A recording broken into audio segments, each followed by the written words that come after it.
Hello and welcome to an amazing podcast. This is D and Modi, and we are reviewing Jujutsu Kaisen episode. What episode was this? Episode 7, Assault. Awesome. And AKA Gojo bullies a volcano demon for 20 minutes straight? Oh my god. Okay, so alright. I don't know if it was last week that I mentioned it, but at some point I talked about how I'm seeing so many people that are super fans of Gojo, and I got it, but I didn't really get it. Now I really get it. This dude is the best. Yeah. And have you seen those arguments online? People comparing Gojo to Kakashi and arguing about who's better. I was literally about to bring that up as well. All right, yeah, go ahead. You can lead the conversation on that. So, I feel like Gojo and Kakashi is another Orochimaru Hisoka kind of comparison, where I feel Kakashi is a definite base for Gojo. The writer saw Kakashi and then literally thought to himself, okay, how can I improve and build upon this character? And I think he did a really great, Gojo is how you reference media you like. Where you take the more entertaining aspects of them and you build on it, refine it, and remix it. So, I can't really say who I like better, Gojo or Kakashi. But I will say that he is a excellently written character and is another really strong example of how to reference the media you like. Completely agree. Except I can say who I like better, and I would have to say it's Gojo. Nothing against Kakashi. Love Kakashi. But that's just how much I like Gojo, because he's just the best, I think the thing that puts Gojo that takes Gojo to the next level is his humor. The fact that he's so strong, but he's so lighthearted and casual about it. I like that. I like that a lot. And the fact that he toys. He's almost like a villain. Do you get that feeling? The way he toys with his opponents. It's kind of you see that a lot with the overconfident villain. Yeah. Except, he's overconfident, but, it's merited because he's pretty much a god. I mean, we can get into his powers later on, but yeah, I love them both. But from episode 7, even just 7 episodes in, I have to say Gojo, go. He's great. I totally understand the hype around him now. Okay, let me say this. If I could choose to either be Gojo or Kakashi, I would definitely pick Gojo. Yeah, for sure. Especially considering the fact that Kakashi has a very Well, we'll find out. I'm sure Gojo also has his own tragic backstory, so, But yeah, I totally I agree with that. So what did you think about I was surprised by how strong Volcano Man is. Not super surprised, Jogo. but I was a little surprised, huh? Oh Jogo. yeah, Jogo. Jogo's Bizarre Adventure. Right. Oh, by the way, do you think there's a reason that their names are the opposite of each other, or do you think that's just a random thing? Dude, I didn't even recognize that until you brought that up. Holy crap. I saw earlier in the week before I watched the episode, I saw something on Twitter that was Gojo versus Jogo. So I was wait a minute, is the fight gonna be Gojo versus does Gojo have an alter ego or something and he's gonna fight? But I guess Volcano Man just has the opposite of his name. And I wonder, right. To me, I feel that can't be a coincidence. The names are just too similar. I feel maybe this is a super stretch, but maybe the author is setting up Jogo to be a constant a reoccurring character, at least a reoccurring villain in the series who's always he might be the guy who's always trying to get revenge and take down take down Gojo, maybe in like a Yeah. comedic way. I think it would be kind of cool if they end up becoming friends or something like that. I don't know. I'm just picturing like a Wile E. Coyote and like Roadrunner relationship between the two. Yeah, yeah. I like that. And it's ironically, this episode made me like Jogo a lot more Mm. because he really is more human than, I guess he showed a more human side, like his whole like just because of my pride, like I'm not, it was like a vindictive kind of thing, but Mm. still, like I get that, and yeah, I actually like Jogo more after this episode, and I'm actually glad he didn't die either. See, honestly, the thing I really like about him is, and I would assume like the same probably goes for a lot of the other villains. They like in a lot of anime and a lot of like villain stuff in general, like the villain never smiles and they're always in like evil, like big boss kind of mode. Like I like how the villains in this have their casual sides. Yeah. Like if you told me like these villains had like hobbies and like on weekends they just go out and like fish and play video games just to take breaks from the whole evilisms and stuff, I would totally believe you. If you told me that about Doctor Doom, I would not believe you for a second. And I think that kind of makes these characters feel a lot more sort of realistic, in my opinion. That Yeah. being like the operative word.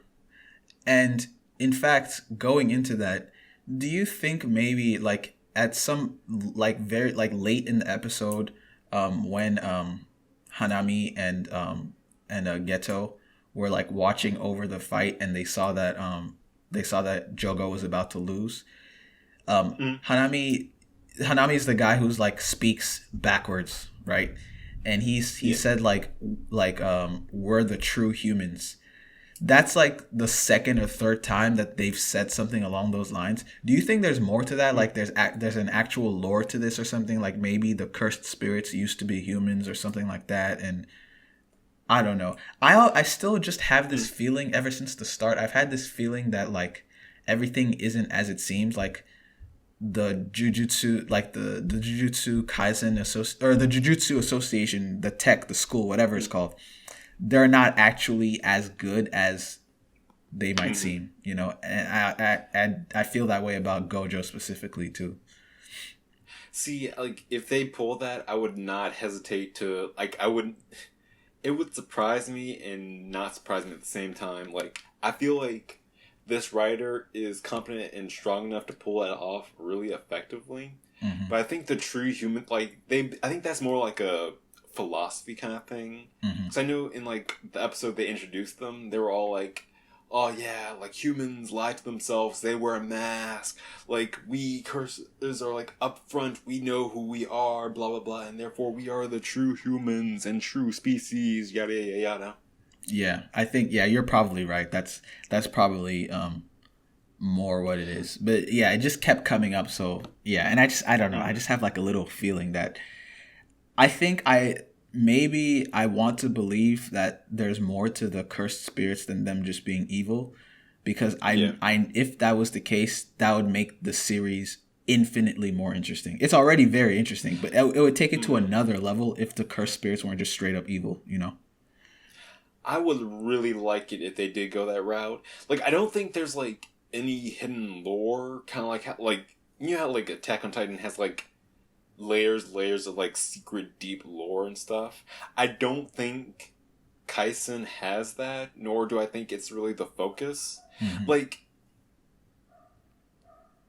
I feel like for something like Attack on Titan, the story is more or less focused on the future, or what's at the end, or what's in like the past. Kaisen feels like a very in the moment kind of series where like what's important is what's going on like right now. So I feel like I don't think there will be like super huge lore drops unless it's like something involving Sukuna or something. Yeah, I can see that. Yeah, the only thing I know for sure that there's probably significant lore around is Sukuna, but that's obvious, right? Because the story's pretty much about him. But speaking of Sukuna, going back to Jogo, I really like. I seriously was surprised how strong he was. Like the fact that they explicitly made the point to say that he's stronger than the current Sukuna within Yuji. I was actually Hmm. shocked by that. What did you think about it? I guess Yuji has like 3 fingers of Sukuna, so is that like what? That's like 3/20ths of his actual power. But still, I was like surprised.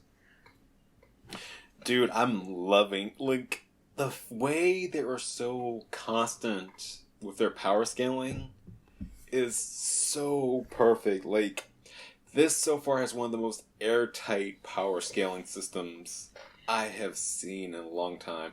I think the power scaling in this is like tighter than Hunter x Hunter, honestly. Really? Yeah, maybe. I'd have to think about it. I don't know if it's necessarily tighter, but I think it's much more explicit and it's clearer. Like it's very clear. Yes. There's Yes. definitely no question. So I guess if that's what you mean, then yeah, I think I probably agree. And yeah, I feel like we talked 1 or 2 episodes ago about how his influence, one of his influences is Hunter x Hunter, and I feel like that's definitely the whole power scaling thing is definitely where a lot of that comes in. Especially, this is jumping ahead, but like at the end of the episode when Jogo is like, "All right, so here's what we're gonna do. In a month, you're gonna have like I want you to be strong enough to beat that guy that I just be like I yeah, it's very clear and I like it. Do you think is Now, mhm. mm, now one thing I will say that I am having a little bit like again, this is a great show, but I feel like the only thing that isn't just sucking me in is the power system. I'm still like I'm not feeling the whole curse system all that much. Like chakra from Naruto seemed super awesome, super cool. Like, oh man, what's my chakra type? Oh man, how am I gonna like pull off a shadow clone jutsu? Or like with Nin from Hunter x Hunter, like it really like Nin's caught your imagination super quick and your interest to learn more about it and see how it would develop. I'm just not getting sucked into the whole curse power like system all that much. Yeah, I kind of feel the same way and I think it's because the cursed energy I think it's just because it's as of yet it's still kind of vague, like not much Hmm. has been explained. You just see people with like powers and there doesn't seem to be any consistent thing that ties everything together.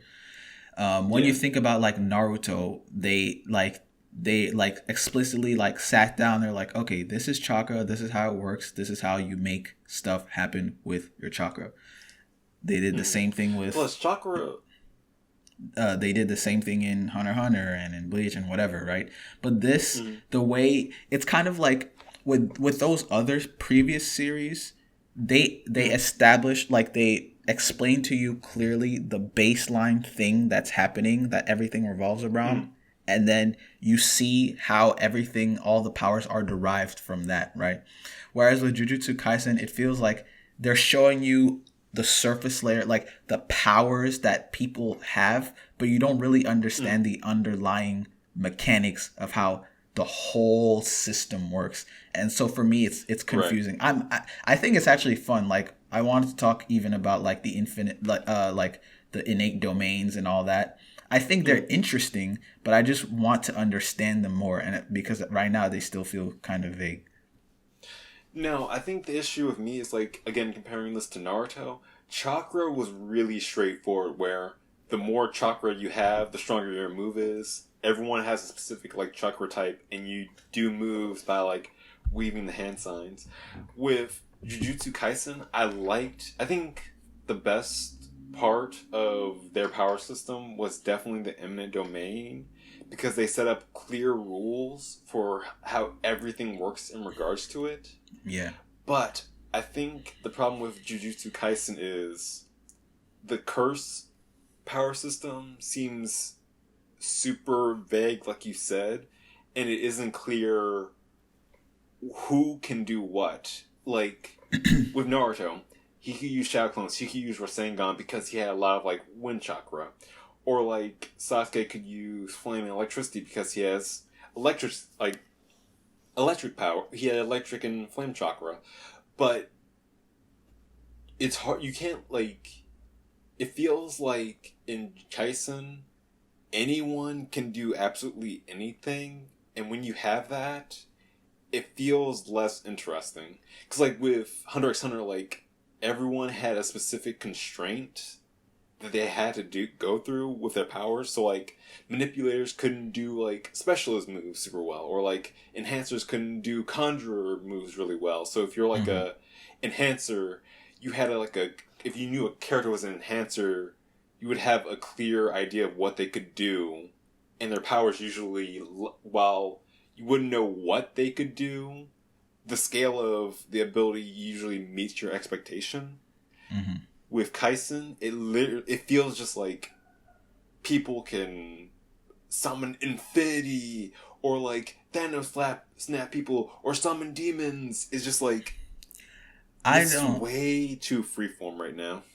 I don't feel like it's the kind of thing where anyone can do anything. I don't get that feeling because to me, I see like Megumi has very specific powers. Novara has very specific Mm-hmm. powers.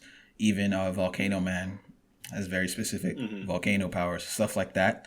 In fact, I would say for Right. Naruto, I would say it's more like what you were saying, where it seems like everyone can do everything. Like if you think back to like, I don't want to get too off of Jujutsu Kaisen, but like the third Hokage's fight, Mm-hmm. where he literally did everything imaginable under the sun, like all the elements, all the like everything, right? Um, and even with Sasuke, you mentioned Sasuke, we didn't know about like the whole chakra types all until like well into Shippuden, you know? True. So I don't feel that way about Jujutsu Kaisen, but Mm-hmm. I definitely understand where you're coming from because I feel like there's a lot of like ambiguity around Right. around the power system.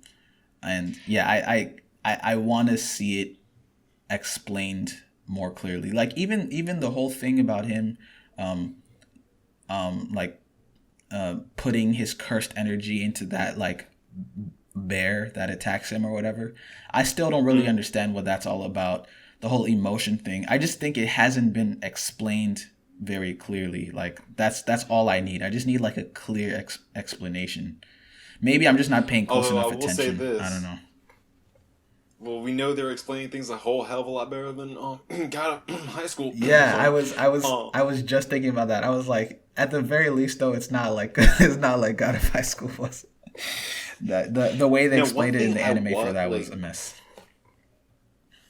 like, I will say this: I really wish the eminent domain thing was a lot more like entrenched or rooted in the power system, where instead of like cursed energy just being used to like do attacks, it was more or less tied to your like domain. So like every character has their own like specific domain, and they fight by like dragging that domain into like the real world. So maybe like Megumi would have like a jungle domain, and he fights by like on a small scale by like throwing summoning animals from it to like go attack people, or like Jogo imminent domain is like a flame plane. So when he's like throwing fire, he's just opening up miniature portals from that domain and stuff. Where Do like you? everyone's a curse. Sorry, no, you can finish. So basically, like the way you eliminate it is like every character has their own like specific like pocket dimension, and they literally fight by like blending that into like reality. And like the stronger a sorcerer is, the more they pull, they can like expand that domain kind of. Yeah. So, are you saying you would want it to be that like they can't fight without using their domain? Yeah, so like Okay, I see. it would just be like low scale, like just pulling stuff from that domain and like throwing it as an attack. So like Hmm. say Megumi would have like a forest domain, and he would like use it by like opening up small portals to summon animals from it or something. I Or see. like since Jogo has like a flame domain, he opens up like small portals to like pull in flames from it. Oh, I see what you're saying. Yeah, I think that would be interesting, but I still think I prefer the way it is now because the way I see it is that the domains are kind of like an evolution of their power. Like once you get to a certain level, it's not just that Mm. you can make volcanoes appear out of the side of a cliff and send someone flying. You can literally pull someone into your own volcano. I feel like I Right. like seeing the domains as just like an evolution of your power as you get as you get stronger. And and I also like the fact that the idea that probably everyone has their own specific type of domain, like, you know, Volcano Man is volcanoes, and probably Megumi's, maybe when he gets strong enough, I'm sure he'll have one, and I'm sure it would probably be some sort of, probably like a jungle or something.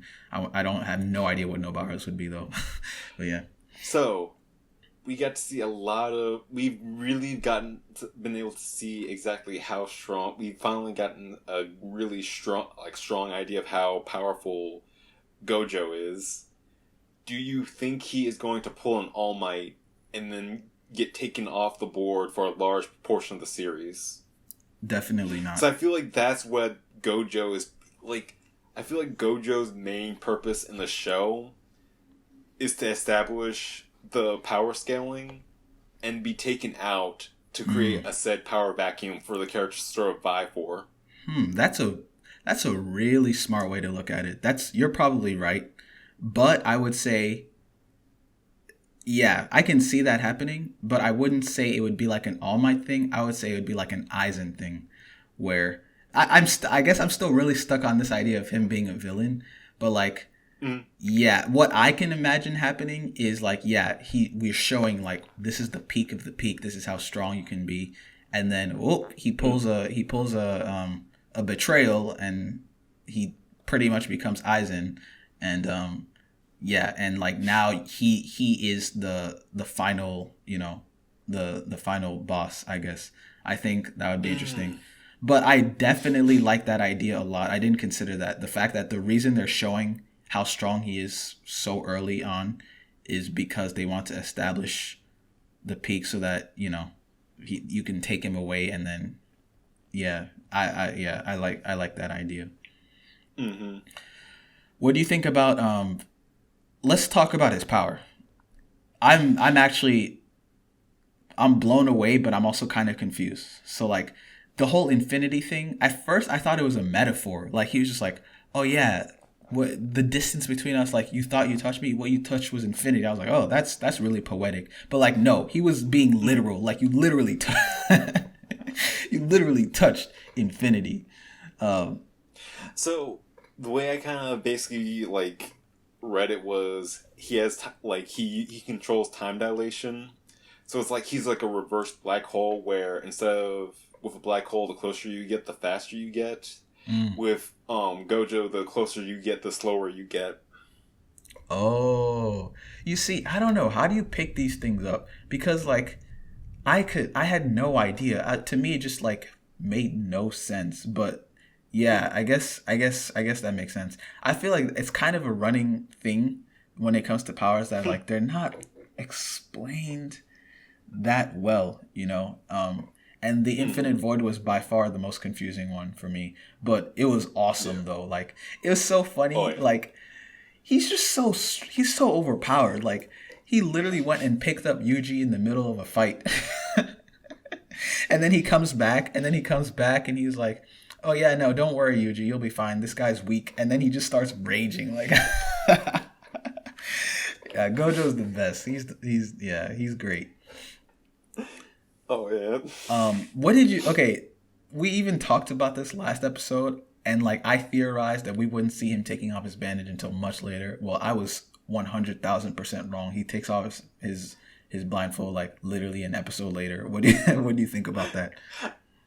I was surprised. So I knew he was going to take off his blindfold this fight, but I'm really surprised because I thought it was going to be like a One Punch Man thing, where it's just like Jogo gets the upper hand and it looks like all hope is lost, and then he just like takes it off and just like smacks the crap out of the villain. But he just did it just to do it too, which is just hilarious. I'm so glad it wasn't that, where like I'm so glad he wasn't pushed into a corner, because I feel like it's just it would make little sense if you explicitly state that he's the strongest and then he gets pushed into a corner in episode 7, you know. And I guess, maybe like him taking off his blindfold maybe gives him the power he needs to do his domain, or whatever. I don't know. I'm sure there's even more lore around his blindfold that we'll find out later on. But yeah, Kakashi and up. yeah. Exactly. Another point that he gets above Kakashi because he actually takes his mask off. So, I mean, Kakashi only had one eye covered. Gojo has two. True. Also, just a point in just to have to take a point away from Jogo. Like, if you're getting bodied by a guy and they're putting absolutely no effort into it and they're wearing a blindfold, it might be time for a strategic retreat. Not even that. The fact that he even picked the fight in the first place, like, I don't know what he was expecting because he has all the information we have. He knows, he's been told clearly that, what's his name? That Gojo is the strongest. So A, why would you attack him alone? B, when he said that thing, it was like the dumbest thing I ever heard. When he was like, I went into this fight not caring, like, even if I lost to him, I wouldn't care either way. It's like, bro, you think you're gonna survive the fight? If you lose, you're dead. Like, so what do you mean you wouldn't care? Like, that made no sense whatsoever. Like, but that's also part of why I like him because, like I said, that kind of makes him feel more human. It's like he's just kind of like so rash and he doesn't care. Like, I like Jogo. And by the way, did you see that post credit scene? Do you watch the post credit scenes? No. Are you talking about the one where they're at the beach? Yeah. Oh my god, let me just say that. Like, I want to know how much rent that guy's paying because damn, Tokyo apartments are nice. Yeah. I feel like do you think that was his domain? I think so. Honestly though, like, okay, why would you want to be a supervillain when you have all that? Like, literally. Yeah, just, like, exactly. Pick a few pockets, get like what, $1,000 for rent and just chill out on your beach resort for the rest of your life. Yeah, I know, right? Just chill, read your book, and yeah, like I don't know why you feel like you have to go and take over the world or whatever. Like, but after I wasn't talking about that scene specifically. I was talking about like after the credits and like the ending song or whatever. They usually do like a scene after that. Like usually it's like a joke scene. The preview. Yeah, not a preview. It's literally like it's like a little filler comedy scene, and they do it for every episode. And in this episode, they had they were at the beach, and they had Jogo with like he's beheaded, so they all they have is his head, and then they just start playing soccer using his head as the ball, and like it was just so funny, and like they smash his head into the goal. It was like, oh yeah, that was funny. I love that this show has has the sense of humor it does. Yeah, I really like the comedy. That's another thing I like, especially about Gojo. I keep talking about how great he is, but it's true. That part when he was like when the fight had just started and he was like, "Here, hold my hand," and then and he was like, "Oh, I'm embarrassed too," and that was so funny. Like that's what I like. Like he's just toying around. And he's just like having fun with it. I like that a lot. See, I love this show could have so easily have been just another like edgy, edgelord, dark, dimly lit series. I'm just so happy it can it doesn't have like an over the top sense of humor. It just has that perfect amount of humor. Mm-hmm. Where you can enjoy it, where you it makes you happy, but doesn't distract you from what's going on. Yeah, and I think that's really the key. I think that's kind of what makes it special because it really strikes that balance so well. Like it's always perfectly timed. Like even in the middle of a fight in a tense situation, like when Hanami came and picked Jogo's head up, right? But then he attacked Yuji, and Yuji was like, "Don't worry, I got it. I'll get out of it. Just go chase him." And then 2 seconds later, he's like, "I don't got it. Help me!" Like that's funny, Yeah, the comedy in this is on point too. That's also a really good honestly thing. Yuji is really growing on me as a protagonist too. When the series first started, first 2 episodes, I was like, he's alright, but now I'm really liking his character. Yeah. Although I liked Yuji from the beginning, but I feel like the thing that like Yuji is kind of only as good as the surrounding cast, because Yes. a lot of the parts, like the funny and interesting parts and stuff, always have to do with like his interactions with the other characters. I feel like when he's by Mm-hmm. himself, he's not like that, you know, he's not that standout. Although I still like him as a character. Yeah. Um, yeah. Do you think that what do you think about Ghetto? Like, do you think he's a student at the school or something, or faculty? Because like when they were watching, he was like, "All right, I gotta go because they might recognize me or something like that." What do you think? I feel like he is a very known person, and it's not the kind of thing where if they saw him, it would just like ruin his life. It feels like if they did find him, it would make things slightly harder for them. Mm, Like I feel like it's the kind of thing where it's like, okay, it's another curse. We'll just deal with it like we usually do. If they saw him, it would go from like, holy crap, it's Goto. Things have changed. We need to be on extra guard. hmm Do you? I know I asked this last week, but I forgot what your answer was. Do you think he is Mm. a human, or do you think he's just like a cursed spirit that you know kind of takes on the form of a human? I think he is. If like right now, I'm assuming he's human. But if Hmm. I'm like thinking about it in a meta sense, Hmm. I feel like he's going to be one of those like characters who's just like, haha, I'm neither cursed nor human. I am a cursed human. I am a hybrid. Hmm. Like he feels like the kind of like he feels like that 1/3 category that just appears out like that just appears and it's just like super shocking and like that's never been a thing. Yeah, except for Yuji, but yeah. Yeah. Yeah, yeah, yeah. I can see that. I'm very interested in seeing what his whole deal is. Mm-hmm. Yeah. But yeah. All right. Is there anything else you wanted to mention? Nope. How would you rate it? I would give this an 8, maybe an 8.5. I would give this a solid 8.5 because again, I'm trying to like I'm still waiting to find that like 9 out of 10 like or that 10 out of 10 episode. Hmm. Like I feel like by the end if it keeps going the rate it's going, I will probably have to give it a 9 overall. Hmm.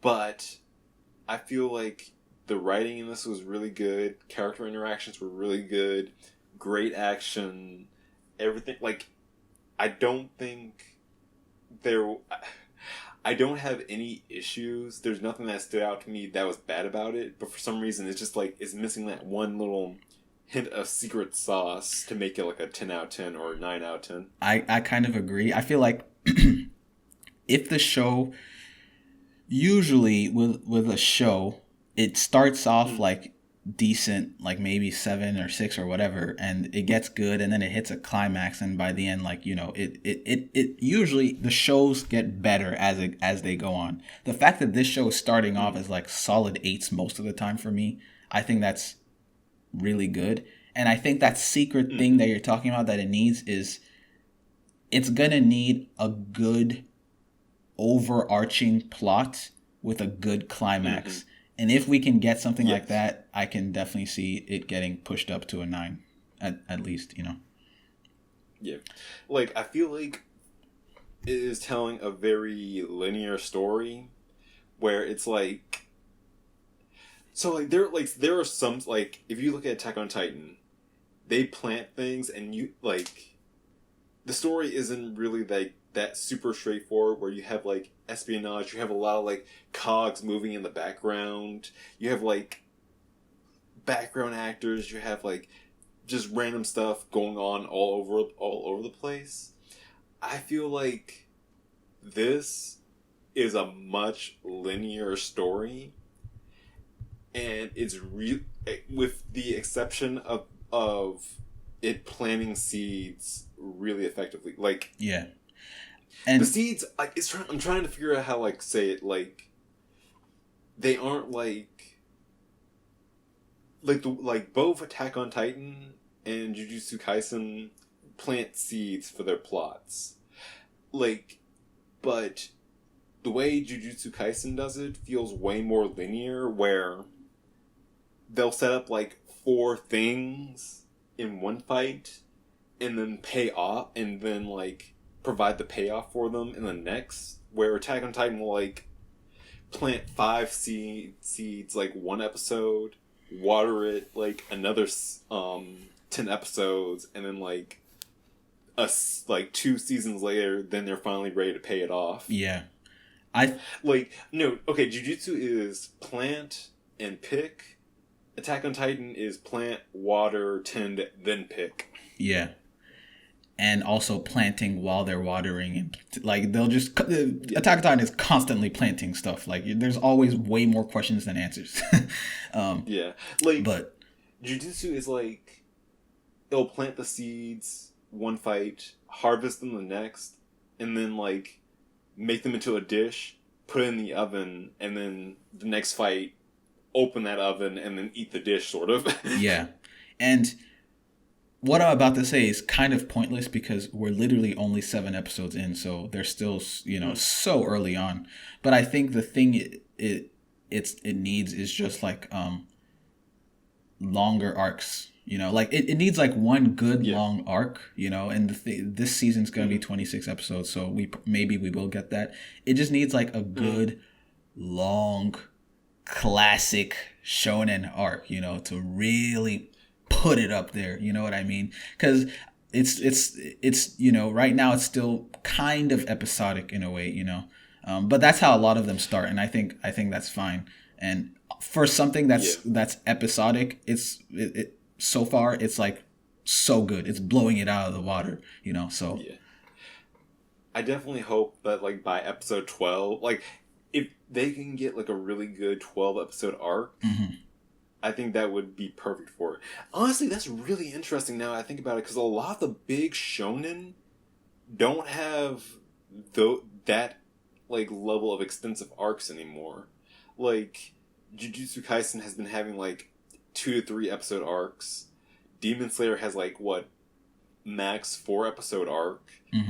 What was it? My Hero has like, I think My Hero has the clearest arc, but they never feel like whatchamacallit, like you said, the good old shonen arc. Like they never feel like the Chunin exam, or they never feel like the what was it, the Phantom Troop arc. And I mean, even like, they feel super contained. Yeah. And even when I say like a long arc, I don't even mean something as long as that stuff. I mean something as long as like I don't know, like in Naruto, that first arc when they went to the land of the waves, that was only like no more than like 10 episodes. Like even something like that is fine. Like even something as long as the typical My Hero Academia arcs, I think it just needs like a good arc. But all of this is clearly just build up so far. So it's too early for me to even say that. But I mean, as of yet, it's done such a good job. So yeah, I have faith. But yeah, so that's been our review of episode 7, Assault of Jujutsu Kaisen. Tune in next week for episode 8. Thank you and have a good week.